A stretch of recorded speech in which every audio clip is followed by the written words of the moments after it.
Hello, everybody. This is Jacob here with the Enchanting Lawyer Podcast. This is a show where we interview the most inspiring entrepreneurs, business people, and just amazing thought leaders from all over the world that share their ideas with us and help us do better what we do every single day. And again, the world tour continues. We had a couple of experts. Last week we spoke to an Israeli amazing expert. The week before we had a French guy. And today we have a person from Australia. And I have the great honor to have Martin Shervington. Martin is he's a Google Plus expert. He's a consultant. He's a very, very gifted blogger, and he's just one of those guys that understands the art of building communities. And I learned recently that he has a law degree, and a lot of our listeners are attorneys and professionals. So I'm honored and excited to have Martin here on the show. Welcome, Martin. How are you today? I'm very good, Jacob. And I ought to say, because people are going to go, why has he got a British accent? So I'm a Brit, but I did live in Australia after I graduated for a couple of years. But I'm actually Welsh. You're Welsh. Okay, perfect. Yeah. See, so the world tour continues, and now we have a Welsh. But I'm correct that you have a law degree. Were you an attorney, or you just went to law school? No, I did. I have a law and business joint honours. I did my postgrad in organisational psychology. Beautiful. So you're one of us. Yeah, almost. Yeah. Very good, Martin. So I gave a little intro about you. Why don't you tell our listeners? And one of the things we're going to talk about today is Google Plus and just understanding this wonderful platform and how important it is to professionals all over the world to know how to use it and why should we use it. But before we dive into this, just give me a little bit of background about yourself, how you got into this, and what do you do today? Yeah, well, thank you. I began on Google Plus around about 3 years ago, and I went there to promote a couple of books because I was doing executive coaching and I've been doing personal development for years, and I had 2 new books out, and I was like, right, I need to get started and a bit more social. I've used Twitter a bit, but I didn't really understand exactly the power of these things. So just over 3 years ago, started on Google Plus, and within 3 days, I produced the first mini guide that I put together. I was like, this is really cool. I need to tell people about it. And then after 10 days, I produced another guide, and that went viral within the community. And I was like, maybe there's a role for me here on helping people to understand how to leverage the platform, how to build community, and really how to build a business. And so that's what I continue to do. I started to get into video production, pretty basic screen capture stuff and screen flow, and found my place. And the community allowed me to do the things I was passionate about, including talking about the psychology of, and then all aspects of engagement in relating and trust and why we connect with people and why we don't. And so that was when I found my groove, and I launched plusyourbusiness.com. I have my own blog, which is martinshervington.com, but I launched Plus Your Business as a way of really having a community-focused blog. And that's what we've got. We're building a community-based business. And we have different courses that people can do. And the idea being that we can elevate each other if we work together. So, and I'm sure we'll talk about more how that relates to Google Plus. But that is one side. The other side is that's Plus Your Business. And I also have Plus Your Life, which is very much the personal development aspect. And we have a community and a blog and a page around that as well. Excellent. And in the show notes, as I mentioned before, we're going to share all these links so people can and check it out further and understand more what you do. So, let's dive in right there. And so why don't you explain to me and to our listeners, what is Google Plus all about? Because I think it's important to understand what it is. Yeah. Do you know what happened? I was at where we saw each other at the Social Media Marketing World Conference. Absolutely. 2 weeks ago. And Google Plus, it's been a tricky time for me on a personal level, because a lot of people have been coming up going, I've read in this magazine and in this online blog that Google Plus is going to close, and I just went, I know it's not, and how do I explain to people what's going on? So the first thing is to know that Google Plus, there's a social destination side, which people may or may not go to, and that's okay. It's where people post content and there's communities there and things. And there's that aspect. But then you've got this, what's called a social layer. And the social layer, if you use Gmail, then you notice it talks about circles. If you've got Google Contacts, then you've got circles in there as well. And then you've got Google Drive, and you can share content, and it could go into a Google Plus community or into a Google Plus stream. And you've got YouTube, second biggest search engine in the world, and that's integrated with the comment system on Google Plus. And then you go, okay, Google Play and Android, it's the biggest smartphone platform. And you've got all of these things. All of these are connected with Google Plus. And then you have Google.com. And this is one of the big things for people to know, is the default on Google.com is private. And because it's private, it means that the people that have you in their circles, you can be influencing their search results very, very easily. And so this is part of the thing, I'm sure we'll talk more about it now, is that if you understand that Google Plus content gets indexed by search and surfaces for the people at the right time, then you start to change your view of Google Plus. And an example is if you search for a restaurant in a local area, you don't see the restaurant's Google Plus page. If you look on an Android device, what you see, well, same on the desktop, you see the results. You see the opening hours. You see maybe even the menu that's drawn in. And you see the location on the map. That's actually all coming from their Google Plus page. But it's not necessarily obvious. So it's almost that Google Plus has gone throughout all of Google's products and services, or most of them, and kind of semi-disappeared. And yet we're so used to it now.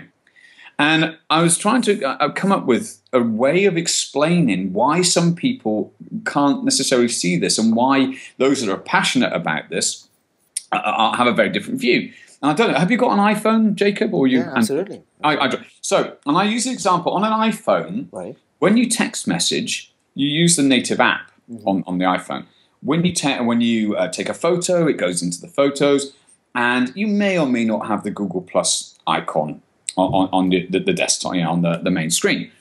On an Android device, you use Google Hangouts to send texts.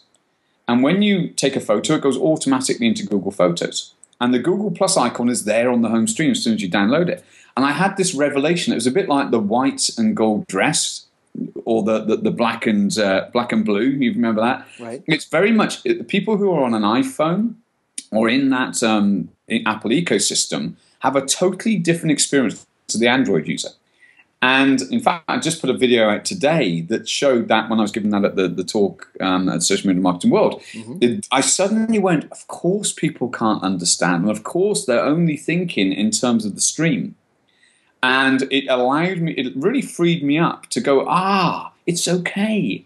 And I have to focus back to people use Gmail, they use Drive, they may use Hangouts, they may use Hangouts on Air, and they use YouTube and all of these things.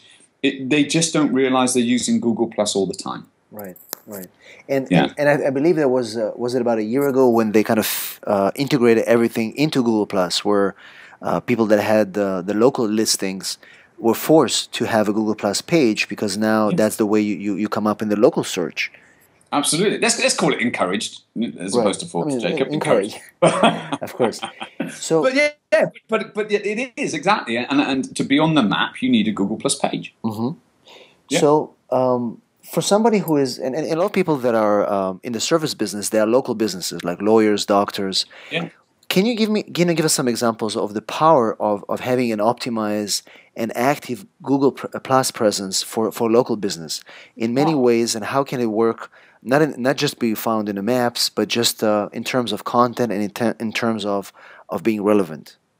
Absolutely. So let's start with the being found bit, because that's the thing. This is an instruction for everybody. If you search for yourself, your business name, and what you want to do is go into the results and see if you've claimed your page. If you haven't claimed it, it will give you the option to claim it, and that's the first thing you want to do. Once you've claimed it, and if you're not there at all, then you want to go to google.com/business and set one up. Google.com/business, totally free, go and set one up. But let's say that you've claimed it, or you need to, and then you claim it. The next thing is that you adjust the content so that it is very much about you. So you change the about section, tell people what you do if you're into certain sorts of law and the types of clients that you have. The opening times, you may want to add photos as well. And you link it to your website. That's very important. And you do the first bit, which is get it set up okay. And once you've done that, one of the things that you're gonna move towards is getting reviews. When people see your page next to, or the results next to other people's in search, if you've got lots of reviews, you've got this concept of social proof. People will see, if they're positive reviews, that you get stars next to your listing. And this happens when you've got 5 or more reviews. The stars will appear, and it gives you a higher click-through rate because people trust the people when they see the reviews. So one of the things is to start encouraging people to leave reviews on your business. So that's very much what you have in search. That encourages click-through, which is great. And you hopefully get more people come and visit you or phone you. Now, once you've done that, the next bit is that you want to add in people who are in your area. You want to build your local network. And you also want to connect with people who are authorities in the subject areas that you're also either an authority in or you want to be. The reason why is that the algorithm, firstly, the local people, you can post things and they can, if they add you back, see your content in their search results. But the second bit is by connecting with people who are authorities or are writing around law or writing around legislation generally or writing around business and so on, the authority starts to rub off. And the algorithm begins to recognize that you are writing or sharing or connected with people on these subject matters. And one of the great things is that when you begin to share your content and people are engaging on your own content, then when the right people are engaging, it sends a signal to search that your content should be seen by more people. And when you've built up a bit of a reputation, then it turns into authority.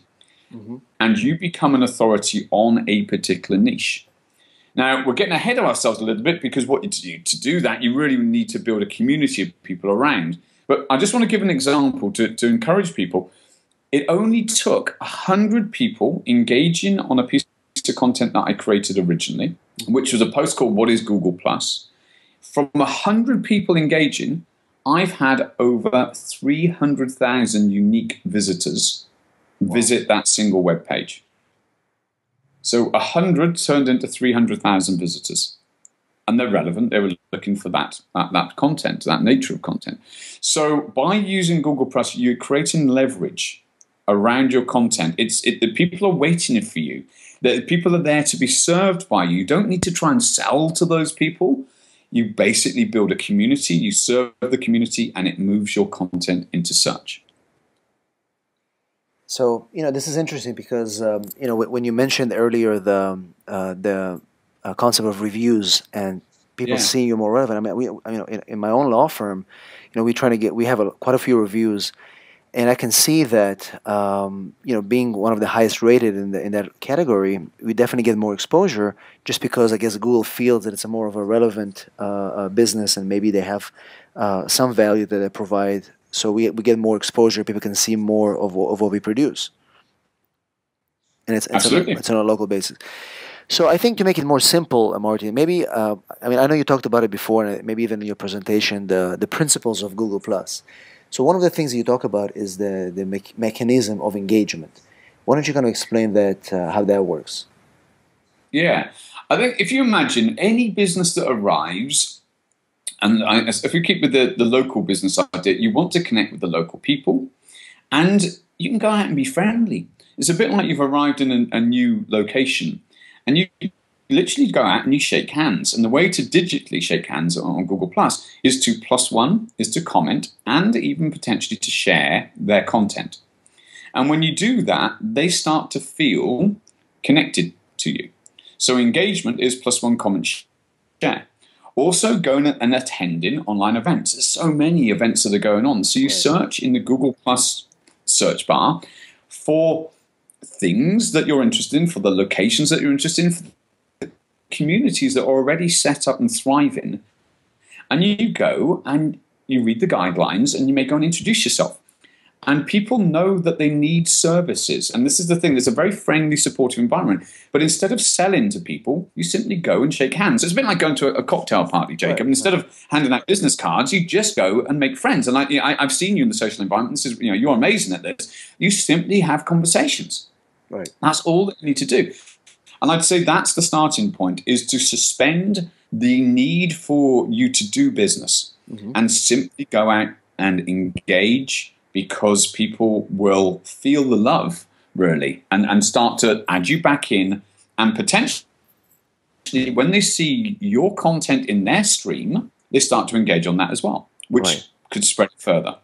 So it's kind of like the real life principles, but you do it online for the purpose of just making connections, not asking for anything, but providing some value and maybe just being a friendly person. Absolutely. And then what happens after that is you begin to serve the community, the content that the community relates to. So let's say you've got local legislation. That becomes relevant for local businesses. And let's say that you are an advocate of certain causes, and you find that people are also advocates around that. And of course, they'll connect with that content because they relate to it. Right.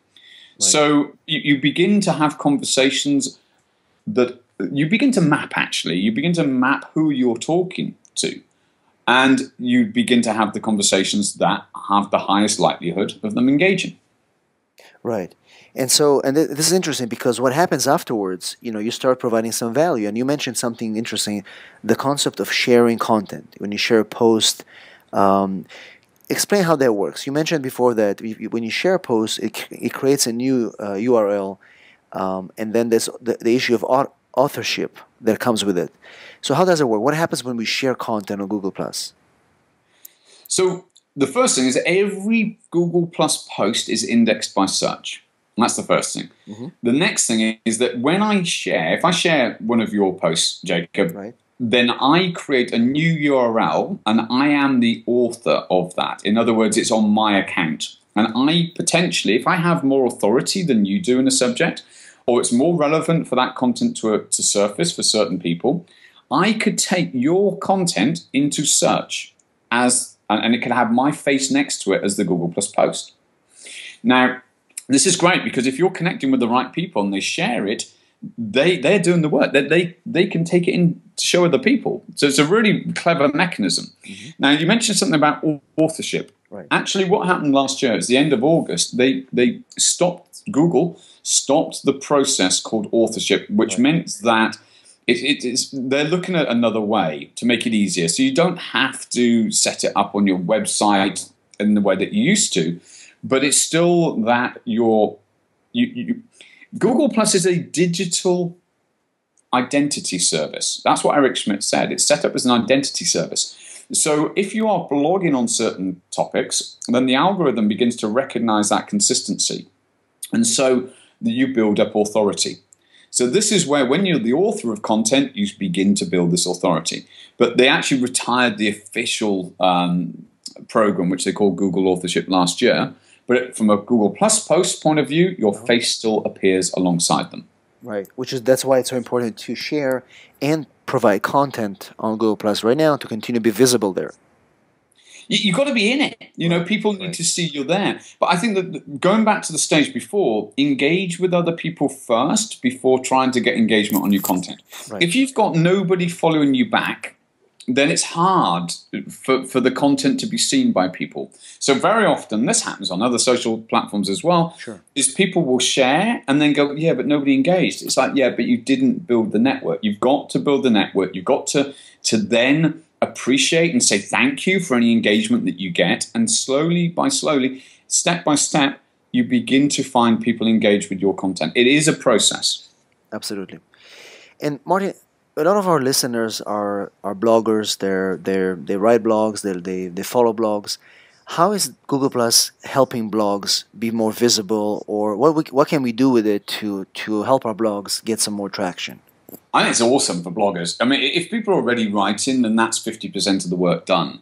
So the first thing is follow all of the instructions I've just given, doing it from your profile as opposed to, let's say, a local page potentially. People relate to profiles better than they do to businesses they don't know and trust already. That's one of the things. So once you put out a post and you've got some engagement that's around it, making sure there's an attractive image will help it spread more, making sure that it looks pretty, so it's well formatted. If you add asterisks either side of a word or phrase, it becomes bold, for instance. There's a certain way of making things look really attractive. What will then happen is that you will begin to see that the content will appear in search. And over time, you can go to your analytics, you can go to your webmaster tools, and you'll find that your content is surfacing for certain keywords. When you consistently blog on subjects, and I'm going to ask you the question, Jacob, is people become an authority in a niche. So if you were to say one or two things that you want to be an authority in yourself, Jacob, what would it be? So I would say on the marketing side, I'm trying to be an authority on the use of Facebook and social media in particular for professionals and attorneys. That's really where I want to stand out. Yeah. So perfect. So we use that as an example. So let's say let's take it into one sort of term, which would be Facebook marketing for attorneys. Yes. Yeah. What you would be doing is bit by bit building the community around you, serving the community that are into Facebook advertising and Facebook marketing generally, connecting with those people, delivering good content that they are then delighted to engage on. So they spread the word. That then hits into your algorithm that you are writing on these subjects. So assuming that you've added some people in, they've added you back so that people will see your content in the stream. The thing to consider is that you write around the subject. So Jacob, if you were writing around Facebook marketing for attorneys, for instance, then you want to connect with people who are having conversations about Facebook. You want to connect with other attorneys, and you want to begin to have engagement both ways. So you begin relationships and you build relationships. If there are communities where your content's appropriate to be shared into, you check the guidelines and you can share the content in because you're serving good content to the community members. What happens over time is that the content may well start to surface in search because you're starting to become the authority writing on those subjects. One of the most powerful things I've found is really high quality infographics. And as a blogger, having text and having infographics and videos as well, short videos that are user-friendly, all of these things help support the community for the community to then, +1, comment, share, and signal to search that you are an authority on the subject. So for a blogger, it's really, really powerful, and you don't need hundreds of thousands of people following you. Once you build a community of around about 100 people around your content, you can do great things in search. Excellent. And so, Martin, as we come to the end of our show, I just wanted to ask you a very important question. Where do you think Google is actually heading in the future? And some things for us to consider as we try to adapt, and perhaps you have some predictions and things like that.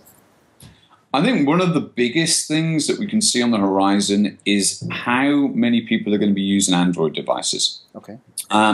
Eric Schmidt said recently in an interview, we've got 2.5 billion new devices going to come on the market in the next few years, and all of them are going to be based on Android. So, and that's the emerging markets in China and India in particular. So what we're going to see is more people entering into the Google ecosystem generally. And I think that that's the reach of it. The connectivity between things is going to increase.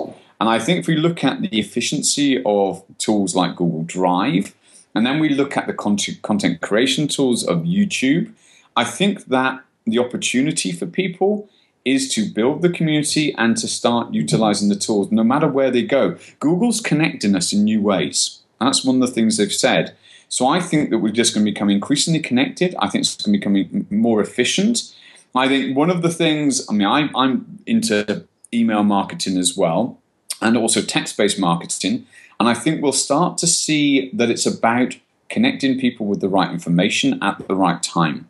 So the ecosystem is going to grow and develop, and it'd be fascinating to see what acquisitions are made over time as well by Google, because they know that they're an advertising business, but they serve the community that they have with the best tools they possibly can.